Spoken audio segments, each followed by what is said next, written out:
Hello my dear students, this time I am going to demonstrate you the examination of 3rd, 4th and 6th cranial nerves. I will discuss with you in 4 parts. First, brief description of all these 3 nerves. Second part, I will do the examination and I will show you how to examine. Then third, how you have to explain to your examiner what you have done and what are your findings. And fourth part is the viva voce, how the examiner will ask you and what question he will ask you and how you have to give the answer. The first part is a brief discussion of 3rd, 4th and 6th cranial nerve. 3rd is oculomotor, 4th is trochlear and 6th is abducent. All the 3 nerves are pure motor nerves. 3rd nerve is motor somatic as well as motor parasympathetic.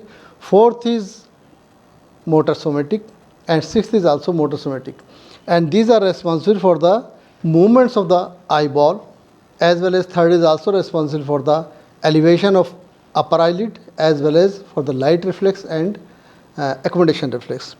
So movements discuss कर लेते हैं कि movements जो eyeball के हैं वो vertically हैं, horizontally हैं, rotatory हैं. Vertically upward movement of the eyeball is known as the elevation.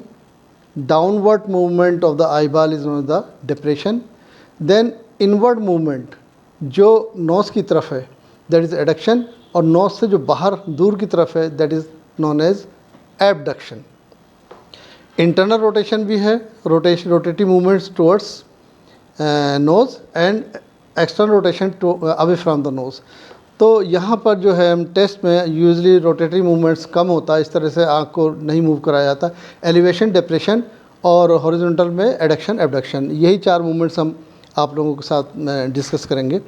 तो there are 6 extraocular muscles which control the eye movement. One is superior rectus, then inferior rectus, medial rectus and lateral rectus, 4 recti, then inferior oblique and superior oblique, 4 oblique.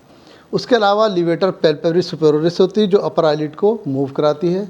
उसके अलावा जो intra ocular muscles हैं, intrinsic पिलपरी constrictor muscle जो पिपल को constrict कराती है, and ciliary muscle जो accommodation reflex में हेल्प करती है और एंटीरियर कर्वेचर ऑफ लेंस बड़ा हो जाता है. तो we will discuss movements and we will discuss also we will demonstrate light reflex and accommodation reflex. तो ये आपके हो गई ब्रीफ डिस्क्रिप्शन. अब हम examination, second part examination, how to examine.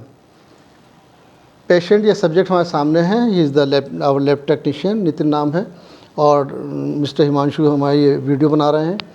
तो हम सबसे पहले सब्जेक्ट को या पेशेंट को बताएंगे बी कंफर्टेबल, आराम से बैठिए और अपना हेड मूव नहीं करना है, खाली आईबॉल मूव करेंगे. तुम्हें इसको देखना है और हम जैसे जैसे ऊपर नीचे इधर उधर ले जाएंगे तुम्हें इसके टिप को फॉलो करना है.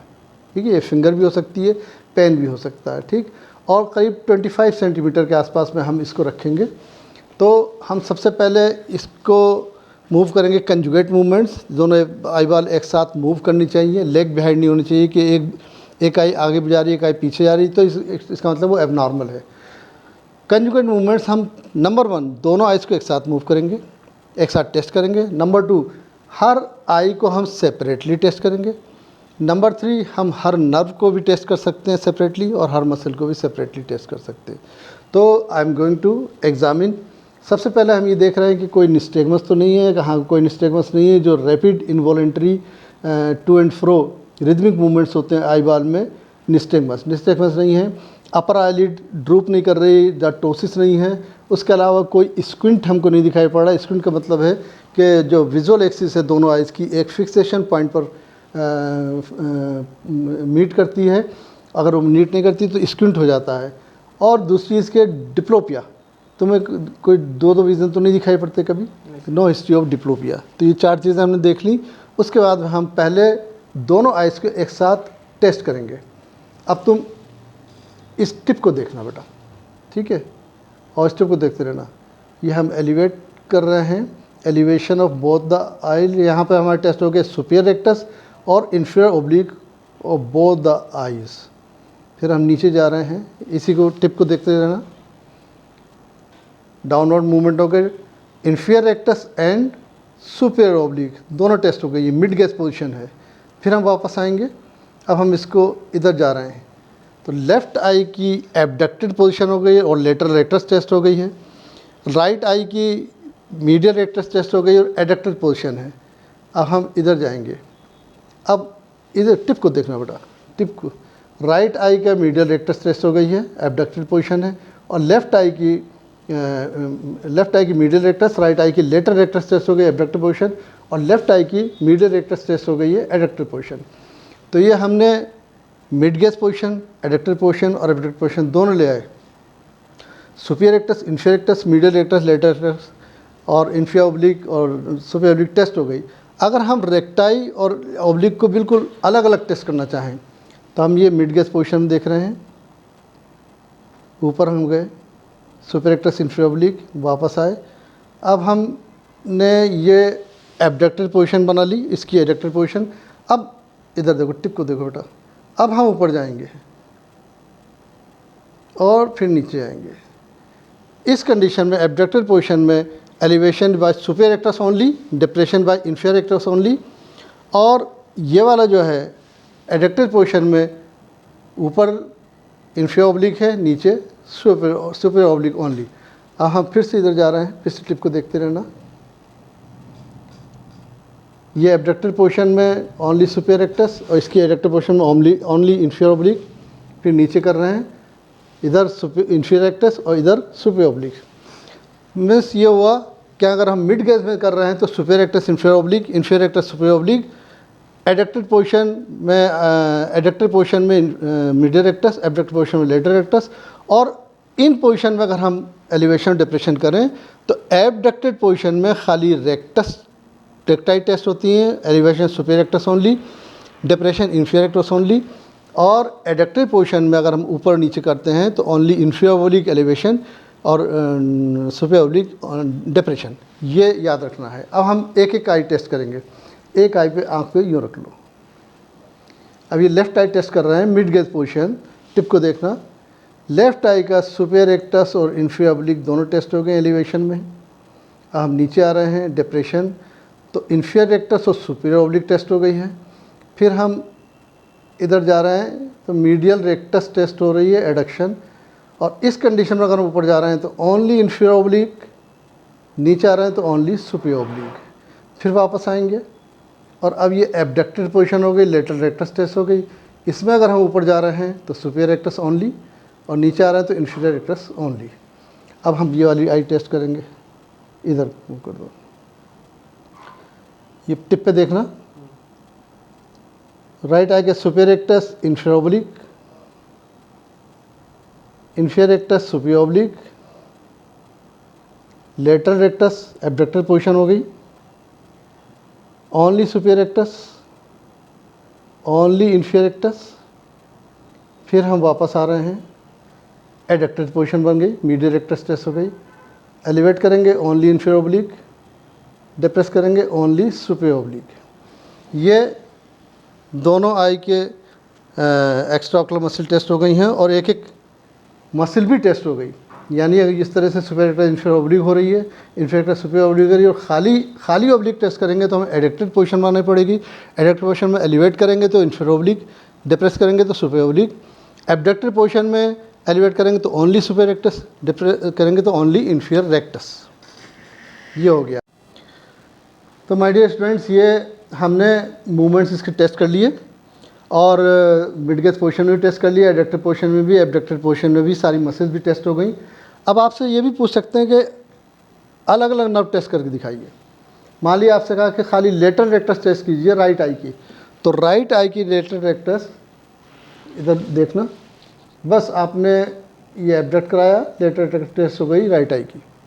आपसे कहें राइट आई की सुपीरियर ऑब्लिक टेस्ट कीजिए, सिर्फ सुपीरियर ऑब्लिक, तो मिड गेज पोजीशन है, एडक्ट किया हमने और नीचे ले आए, ओनली सुपीरियर ऑब्लिक, तो ये फोर्थ नर्व टेस्ट हो गई। ठीक है, और साथ ही साथ मिड गेज पोजीशन में भी सुपीरियर ऑब्लिक के साथ साथ इंफीरियर रेक्टस से काम करती है, तो फोर्थ नर्व इसमें भी काम करती है। तो ये न हो गई। आपसे कहें कि थर्ड नर्व टेस्ट कीजिए। वैसे तो सारी नर्व्स एक साथ, अगर पैल्सी होती है तो एक साथ होती है, लेकिन अगर थर्ड नर्व की पैल्सी हुई है, ये थर्ड नर्व की पैल्सी से पहले हम एग्जामिन कर रहे हैं कि खाली थर्ड नर्व एग्ज़ामिन करिए।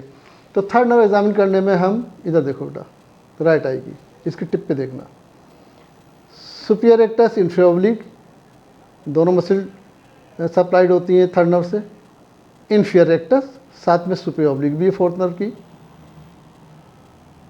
मीडियल रेक्टस, फिर हम इधर ले गए, यहाँ पे सिक्स नर्व भी टेस्ट हो गई है, और हम ऊपर जाएंगे तो only superior rectus, only inferior rectus. तो ऐसा बहुत मुश्किल होता है कि एक नर्व बिल्कुल आइसोलेटेड टेस्ट हो और नर्व भी साथ में टेस्ट होती है, तीन नर्व्स। अब जो बचा, हम ऊपर देखो बेटा, इसको देखो, ऊपर देखो, ये इसमें लिवेटर पेपरविस सुपेरियरिस भी टेस्ट हो गई कि अपर आईलिड जो ऊपर मूव कर रही है। बचे लाइट रिफ्लेक्स और एकोमोडेशन रिफ्लेक्स थर्ड नर्व के लिए। तो हम लाइट रिफ्लेक्स जो है वो उसके लिए इंस्ट्रक्टर प्यूपिली मसिल है, और एकोमोडेशन रिफ्लेक्स के लिए सीलियरी मसिल से। तो लाइट रिफ्लेक्स हम टेस्ट करेंगे। लाइट रिफ्लेक्स हम साइड से लाइट ले जाते हैं, साइड से, डायरेक्ट नहीं करेंगे। And I will watch the प्यूपिल, प्यूपिल constrict कर रही है, लेफ्ट आई की प्यूपिल, ये डायरेक्ट लाइट रिफ्लेक्स हो गई। और अगर हम यहाँ से ब्लॉक कर दें कि ये लाइट जो है लेफ़्ट आई राइट आई में ना पड़े, तो लेफ़्ट आई की तो प्यूपिल कंस्ट्रिक्ट कर ही रही है, और मैं वॉच कर रहा हूँ, इधर देखो बेटा, हमारी तरफ राइट आई की भी प्यूपिल कंस्ट्रिक्ट कर रही है। तो दोनों आइज कंस्ट्रिक्ट हो रही हैं। ये डायरेक्ट रिफ्लेक्स हो गई है लाइट रिफ्लेक्स, और ये इनडायरेक्ट लाइट रिफ्लेक्स, ये कंसेंसुअल लाइट रिफ्लेक्स हो गई है। अगर इधर देखें हम तो राइट आई में ये डायरेक्ट लाइट रिफ्लेक्स प्यूपिल कंस्ट्रिक्ट कर रही है, और हम राइट आई के साथ साथ तो हमारी तरफ देखना, बस हम ये लेफ़्ट आई भी देख रहे हैं, तो लेफ़्ट आई भी प्यूपिल कंस्ट्रिक्ट कर रही है। तो डायरेक्ट लाइट रिफ्लेक्स और इनडायरेक्ट लाइट रिफ्लेक्स हो गई, लाइट रिफ्लेक्स प्रेजेंट है। एकोमोडेशन रिफ्लेक्स के लिए हम पर्सन से कहेंगे बिल्कुल सामने देखें, सामने देखते रहना। और जो हम कहें टिप देखने के लिए, तो टिप ऑफ पेन देखना, पहले सामने देखते रहो। इस वक्त प्यूपिल डायलेट करेगी, लेटर रेक्टाई काम करेंगी, और अब तुम बिल्कुल टिप देख लो, तो प्यूपिल कंस्ट्रिक्ट करी हैं, और दोनों मीडियल रेक्टाई ने काम किया, तो कन्वर्जेंस हो गया है। और तीसरा चेंजेस आता है वो सीलियरी मसल्स का होता है, जिसमें एंटी कर्वेचर ऑफ लेंस बड़ा हो जाता है। ये तीन चेंजेस हैं नियर एकोमोडेशन के, तो एकोमोडेशन रिफ्लेक्स भी प्रेजेंट है। तो ये हमारा एग्जामिनेशन कंप्लीट हो गया। अब थर्ड पार्ट है कि आपने कैसे एक्सप्लेन करोगे अपने एग्जामिनर को। आप कहेंगे, sir I have examine my subject after giving proper instructions कि हेड को मूव नहीं करना है, 25 सेंटीमीटर पे हमने ऑब्जेक्ट रखा है, और रिलैक्स होकर बैठना है। और I have watch there is no nystagmus, no squint, no ptosis और drooping of upper eyelid, and no history of diplopia, और मूवमेंट में मुझे कोई डिप्लोपिया नहीं मिला। इसके अलावा I have examined both eyes simultaneously, I have examined both eyes, each eye separately. I have examined all the three nerves separately. I have examined all the muscles, extraocular muscles, as well as I have examined the light reflex and accommodation reflex and levator pulporis superiorus. I have examined all the muscles, and I found all the three cranial nerves, third, fourth and sixth, they are intact. तीनों हमारी nerves normal हैं, muscles normal है, movements normal है, light reflex normal है, accommodation reflex normal है, levator पेपरविस सुपेरियरिस का भी movement normal है। ये हो गया फोर्थ पार्ट। अब एग्जामिनर आपसे पूछ सकता है कुछ क्वेश्चंस वाइवा वोसी। तो सबसे पहले ये पूछ सकते हैं कि थर्ड, फोर्थ, सिक्स्थ के आपके न्यूक्लियाई बताइए। तो थर्ड नर्व का जो न्यूक्लियाई हैं, जो कि जिसमें दो पार्ट हैं, मोटर सोमेटिक और मोटर पैरासिम्पैथेटिक, एक्स्ट्राओकुलर और इंट्राओकुलर, दोनों मसल सप्लाई करती हैं। तो ये दोनों इसके न्यूक्लियाई होते हैं मिड ब्रेन के अपर पार्ट में, और एक्स्ट्राओकुलर मसल्स का जो न्यूक्लियस है वो है motor nucleus of third nerve. Intraocular muscles का जो न्यूक्लियस है वो एडिंगर वेस्पाल न्यूक्लियस है। तो ये आपको याद रखना है, Edinger Westphal nucleus, upper part of mid brain. Fourth nerve का motor nucleus of fourth nerve nucleus है, ये lower part of mid brain में है। सिक्स नर्व का motor nucleus of six nerve है, ये अपर पार्ट ऑफ पोन्स में है। ये तो आपके न्यूक्लियाई हो गए। नेक्स्ट आपसे पूछ सकते हैं कि अगर नर्व्स पैल्सी हो जाए, for example six nerve palsy हो गई। अब सिक्स नर्व पैल्सी हो गई तो ये राइट आई की, तो ये एबडक्ट नहीं कर पाएगा, यानी जो मसल है इस तरह मूव नहीं कर पाएगी, एबडक्ट नहीं कर पाएगी, तो साइड में देखना उसके लिए मुश्किल हो जाएगा, पूरा सर घुमाना पड़ेगा।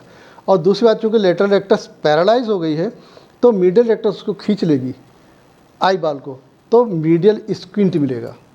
ठीक है, साइड में देखना मुश्किल, एबडक्शन मुश्किल और मीडियल स्क्विंट।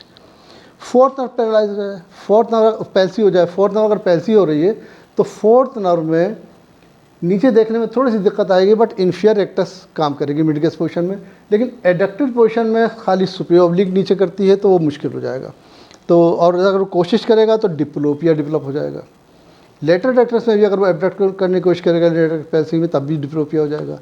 तो डिप्लोपिया, मीडियल स्क्विंट, ये लेटरल रेक्टस हो गया, सुपीरियर ऑब्लिक भी हमारा हो गया डिप्लोपिया। अब वो कहेंगे थर्ड नर्व पैल्सी हो गई तो क्या होगा, थर्ड नर्व पैल्सी हो गई, वैसे तो पैल्सी सारे साइन नर्व्स एक साथ मुश्किल होता है एग्जामिन करना, साइन नर्व्स एक साथ एग्जामिन की जाती हैं, लेकिन थर्ड नर्व आइसोलेटेड अगर पैल्सी है तो सुपीरियर रेक्टस इन्फीरियर ऑब्लिक चली जाएगी और पर्सन ऊपर नहीं देख पाएगा, जीना चढ़ने में परेशानी पड़ेगी, ऊपर देखने में परेशानी पड़ेगी।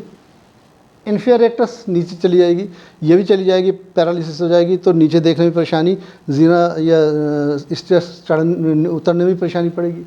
मीडियल रेक्टस भी चली जाएगी, मीडियल रेक्टस चली जाएगी तो लेटरल रेक्टस को खींच लेगा अपनी तरफ और एक्स्ट्रनल स्क्विंट हो जाएगी और वो पढ़ने में मुश्किल पड़ेगा, पढ़ने की कोशिश करेगा, एडक्ट करने की कोशिश करेगा तो डिप्लोपिया भी हो जाएगा।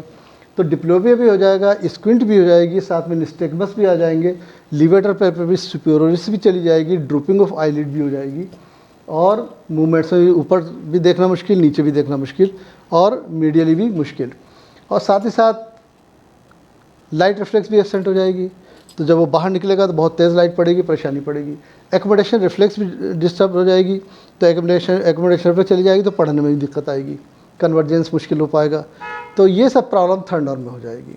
नेक्स्ट वो क्वेश्चन पूछ सकते हैं कि कोई ऐसी पीपल बताइए जिसमें एकोमोडेशन रिफ्लेक्स प्रेजेंट हो, लाइट रिफ्लेक्स एब्सेंट हो। बहुत कॉमन क्वेश्चन है, अक्सर पूछा जाता है। एकोमोडेशन रिफ्लेक्स प्रेजेंट यानी AR एकोमोडेशन रिफ्लेक्स, तो AR से आप याद रखिए आर्जिल रॉबर्टसन प्यूपिल। AR प्रेजेंट है, एकोमोडेशन रिफ्लेक्स प्रेजेंट है तो आर्जिल रॉबर्टसन प्यूपिल है और लाइट रिफ्लेक्स एब्सेंट है। खासतौर पर न्यूरोसिफिलिस में ऐसा हो जाता है। दूसरी आपसे पूछ सकते हैं कोई ऐसी पीपल बताइए जिसमें एकोमोडेशन रिफ्लेक्स एब्सेंट है, लाइट रिफ्लेक्स प्रेजेंट है।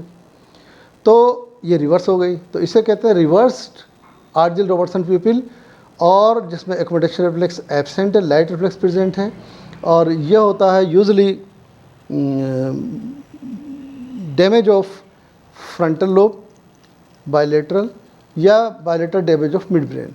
तो ये आपका वाइवा वॉसी भी हो गई, मूवमेंट भी हो गए, लाइट रिफ्लेक्स भी हो गई, एकोमोडेशन रिफ्लेक्स भी हो गई, लिवेटर पेपरविस सुपियोरिस भी हो गई, एक्स्ट्रा ऑकुलर मसल भी टेस्ट कर लिए, इंट्रा ऑकुलर मसल भी टेस्ट कर लिए, एक्सप्लेन भी कर दिया और वाइवा वॉसी भी हो गई। तो यहाँ पर मेरा टॉपिक कंप्लीट हो जाता है। बस मैं एक छोटा सा डायग्राम आपको और दिखाऊंगा, इसके बाद हमारा टॉपिक पूरा हो जाएगा। एक क्वेश्चन ये हो सकता है कि लाइट रिफ्लेक्स का पाथवे बताइए और एकोमोडेशन रिफ्लेक्स का पाथवे बताइए। तो हम पहले विजुअल पाथवे बताते हैं। विजुअल पाथवे आप सब लोग मालूम होगा कि ये लेफ्ट आई की, ये राइट आई की विजुअल, ये लेफ्ट आई अच्छे से शो किया, लेफ्ट आई की विजुअल फील्ड है, ये राइट आई की विजुअल फील्ड है, ये नेज़ल फील्ड है और ये टेम्पोरल फील्ड है। तो टेम्पोरल फील्ड जो है वो नेज़ल रेटिना पे पड़ती है और नेज़ल जो हाफ है वो पड़ता है टेम्पोरल रेटिना पे। तो यहाँ पर आ गए, तो फिर नेज़ल फाइबर्स ये रेटिना के निकलते हैं, नेज़ल फाइबर्स ये, और ये टेम्पोरल फाइबर्स ऑप्टिक नर्व बना रहे हैं। नेज़ल फाइबर्स क्रॉस कर जा रहे हैं, टेम्पोरल फाइबर्स क्रॉस नहीं करते। तो ये रेटिना हो गया, ये ऑप्टिक नर्व हो गई, ये ऑप्टिक कैज़मा हो गई जहाँ पर क्रॉसिंग हो रही है और टेम्पोरल फाइबर क्रॉस नहीं कर रहे हैं। उसके बाद में ऑप्टिक ट्रैक्ट बनता है। ऑप्टिक ट्रैक्ट के बाद में लेटरल जेनिकुलेट बॉडी है, थैलेमस के अंदर पहुँचती है, और लेटरल जेनिकुलेट बॉडी के बाद में ये ऑप्टिक रेडिएशन है और ये ऑक्सीपिटल लोब में एरिया 17 पे पहुंचती है, प्राइमरी विजुअल एरिया। इसके बाद 18 है secondary visual area, visual association area, जहाँ पर वो आदमी पहचानता है कि क्या लिखा है, किसकी पिक्चर है, मेमोरी एरिया है। और एक ये 19 है ऑक्सीपिटल आई फील्ड। तो ये आपका, और यहाँ पर लेटरल जेनिकुलेट बॉडी से सुपीरियर कोलिकुलस जाता है। ये तो विजुअल पाथवे हो गया। अब लाइट रिफ्लेक्ट जो हमने लाइट थ्रो करी है इसमें, तो उसका पाथवे क्या है, यहाँ तक तो सेम रहेगा, सुपीरियर कोलिकुलस तक। ये आ रहा है, फोकस हो रहा है। Light in the I, optic nerve बना, ऑप्टिक नर्व से फिर यहाँ पर रेटिना है, फिर ऑप्टिक नर्व, फिर optic asthma, optic tract, superior colliculus. Superior colliculus के बाद प्री टेक्टल न्यूक्लियस होता है और प्री टेक्टल न्यूक्लियस से ही दोनों तरफ एक सेम साइड और एक की opposite side. Third nerve nucleus मैंने बताया कि एडिंगर वेस्पाल न्यूक्लियस है मिड ब्रेन के अंदर, एडिंगर वेस्पाल न्यूक्लियस में गई, वहाँ से सिलियरी गैंग्लियन दोनों तरफ की, और ये इंस्पेक्टर प्यूपिल मसिल सेम आई की, तो ये लाइट प्यूपिल कंस्ट्रिक्शन हो गई, डायरेक्ट लाइट रिफ्लेक्स। और ये अपोजिट साइड की आई की प्यूपिल कंस्ट्रिक्शन हुई, this is known the indirect light reflex are consensual light reflex. तो ये राइट आई में भी दोनों तरफ है और लेफ्ट आई में भी दोनों तरफ है, तो direct light reflex, indirect light reflex, तो ये है पाथवे ऑफ लाइट रिफ्लेक्स। ठीक है, उसके बाद पूछ सकते हैं पाथवे ऑफ एकोमोडेशन रिफ्लेक्स। तो एकोमोडेशन रिफ्लेक्स तक तो ये तो सेम पाथवे, यहाँ तक पाथवे सेम है। इसके बाद पाथवे कुछ और भी है, वो मैं आपको बता रहा हूँ। ये रेटिना आई, रेटिना, फिर optic nerve, optic chiasma, optic tract, lateral geniculate body thalamus के अंदर, then optic radiation, then visual area occipital cortex में 17। इसके बाद में फ्रंटल आई फील्ड, ये फ्रंटल लोब में है, frontal eye field area number 8, ये रहा फ्रंटल लोब, यहाँ पे एरिया 4 है, प्राइमरी मोटर एरिया 6 है, प्री मोटर एरिया यहाँ पर 8 है, फ्रंटल आई फील्ड। तो फ्रंटल आई फील्ड में यहाँ पर जा रही है, फ्रंटल आई फील्ड से Edinger Westphal nucleus third cranial nerve and somatic motor nucleus third cranial nerve, दोनों मिड ब्रेन के ऊपर हैं। तो ये जो एडिंगर वेस्पाल न्यूक्लियस है सिलियर गैंग्लियन में पहुंची, फिर शॉर्ट सिलियर नर्व, फिर यहाँ पर सिलियर मसल का कंट्रैक्शन हुआ। सिलियर मसल कंट्रैक्शन क्या कर रहा है, एंटीरियर कर्वेचर ऑफ लेंस को इंक्रीज कर रहा है, तो नियर विजन शार्प हो जाता है। और दूसरा आइरिस मसल, ये सिलियर मसल, ये आइरिस मसल, ये प्यूपिल कंस्ट्रिक्शन मसल, ये कंस्ट्रिक्ट करती है, तो प्यूपिल जो है कंस्ट्रिक्ट हो जाती है, ज़्यादा तेज़ लाइट वगैरह नहीं आती है और नियर विजन में हेल्प कर रहा है। साथ ही जो सोमेटिक मोटर न्यूक्लियस है, ये मीडियल रेक्टस को कंट्रैक्ट कर रहा है, तो कन्वर्जेंस हो जाता है आई बाल का, और ये तीनों चीज़ें नियर विजन में हेल्प कर रही हैं। Increase anterior curvature of lens, constriction of प्यूपिल and convergence of the lens. ये पाथवे हो गया एकोमोडेशन रिफ्लेक्स का। तो लाइट रिफ्लेक्स का पाथवे, एकोमोडेशन रिफ्लेक्स पाथवे और विजुअल पाथवे, तीनों हमने डिस्कस कर लिया है। ये मैं आप लोगों को एक डायग्राम भी दिखाना चाहता हूँ। ये देखिए mid gauge position, this is the mid gauge position of both the eyes, elevation by superior rectus inferior oblique, depression inferior rectus superior oblique, इस आई का भी superior rectus inferior oblique elevation, inferior rectus superior oblique depression. ये lateral rectus हो गया, और ये abductor portion, और ये एडक्शन हो गया बाय मीडियल रेक्टस, इसका एडक्शन हो गया मीडियल रेक्टस, इसका एबडक्शन लेटरल रेक्टस। ये तो मिड गेज पोजिशन है। अब हमने इधर को मूव कराया, इसकी बन गई एबडक्टेड पोजीशन, इसकी बन गई एडक्टेड पोजीशन। अब हम अगर एलिवेट करते हैं तो एबडक्टेड पोजीशन में elevation by only superior rectus, और एबडक्टेड पोजीशन में depression by only inferior rectus. ये एडक्टेड पोजीशन है मीडियल रेक्टस की वजह से। एडक्टेड पोजीशन में elevation by only inferior oblique and depression by only superior oblique. तो ये इंपॉर्टेंट चीज़ है कि एडक्टेड पोजीशन में एलिवेशन डिप्रेशन ऑब्लिक करती हैं, और एबडक्टेड पोर्शन में एलिवेशन और डिप्रेशन ओनली रेक्टस करती हैं, और मिड गेज पोर्शन में दोनों करती हैं। तो दैट इज़ इम्पॉर्टेंट।